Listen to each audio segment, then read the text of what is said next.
Let's discuss this further with our guest now, legal and media analyst Lionel. Lionel, welcome to the programme. It's great to have you with us. Now, given the Republican majority in the Senate, the result is not a big shocker, is it? Which really raises the question, what was the point in launching these impeachment proceedings in the first place? Exactly. Let me ask you this hypothetical question.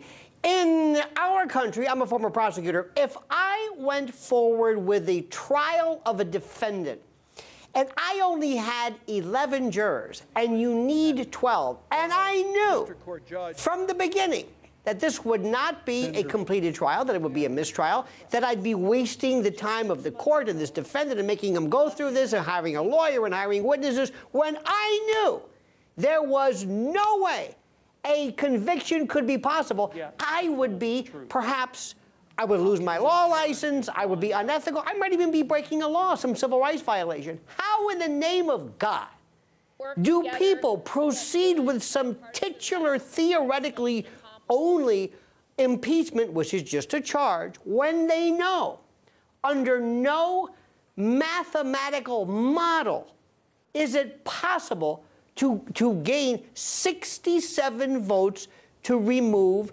this president? It is if anything's unconstitutional, and if anything's subject to impeachment and removal, it's the impeachment trial.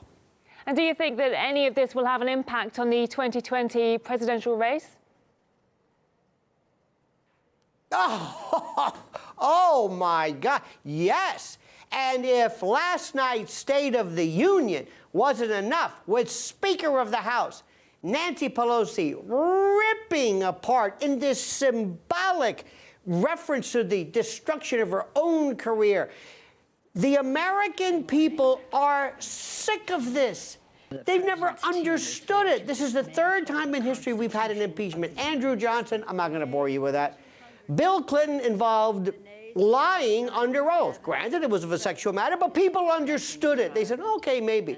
Richard Nixon wasn't impeached. He resigned, but what he did was clearly wrong. Nobody understood what this president did. Nobody could understand it. What did he do? He abused power. What does that mean? Is it a crime? No. He obstructed Congress. Here is the best part. He obstructed Congress by affirmatively using a constitutional provision called executive privilege. It defies logic. The payback is going to be severe, and it's going to be serious in November when he wins re-election, perhaps in a landslide. Then hell will pay. If the Democrats want to get anywhere in this election, do you think they really need to take a second look at their general strategy?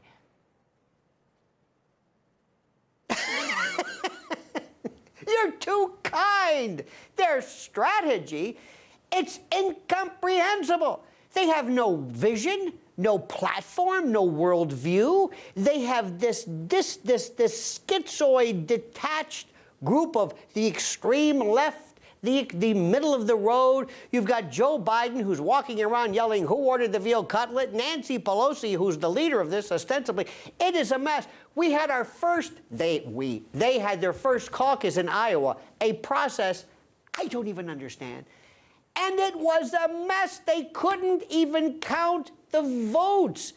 They have no plan, no direction. They are a mess. It's the Keystone Cops, and frankly, a subject of great comedic relief in my life. So it's going to be a disaster.